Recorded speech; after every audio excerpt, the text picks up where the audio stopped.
Hola amigos y amigas de Apple. ¿Habéis visto el vídeo este con la casa explotando? ¿Queréis saber cómo se hace para que podáis incorporarlo vosotros a vuestros vídeos? Pues venga, vamos a verlo rápidamente.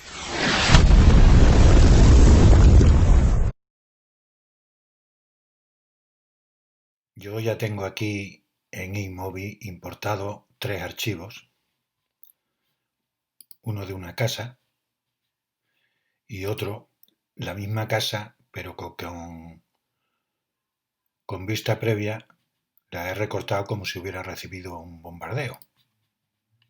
Si os dais cuenta, está recortada. Y luego tengo un tercero, que es un efecto especial de una bomba.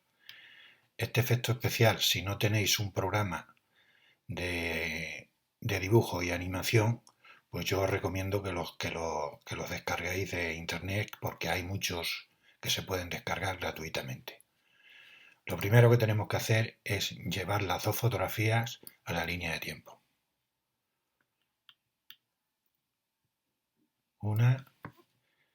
Primero la casa entera y luego la casa destruida. Vamos a achicar un poco la línea de tiempo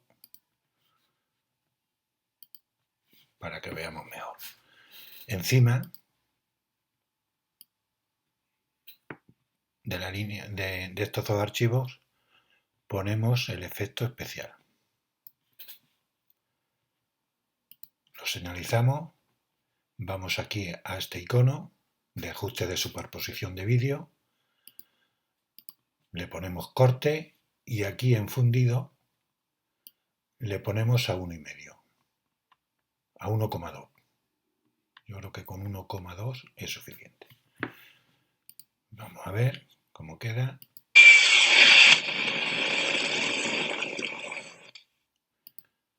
Si os dais cuenta, cuando está terminando la explosión se sigue viendo la casa entera. Entonces lo que tenemos que hacer es achicar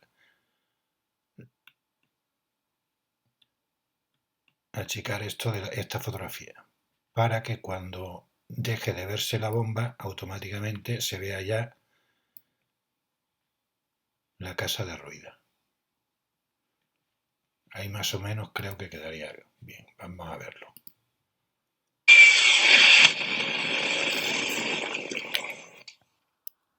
Perfecto.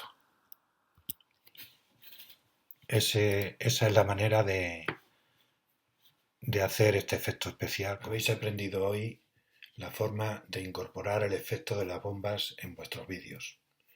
Si os ha gustado el vídeo, ruego que pulséis en me gusta, hagáis algún comentario y si os suscribís a mi canal, pues mejor todavía. Venga, hasta mi próximo vídeo. Suscríbete a mi canal y después pulsa en la campanita de las notificaciones para que te lleguen las notificaciones de cuando suba un nuevo vídeo.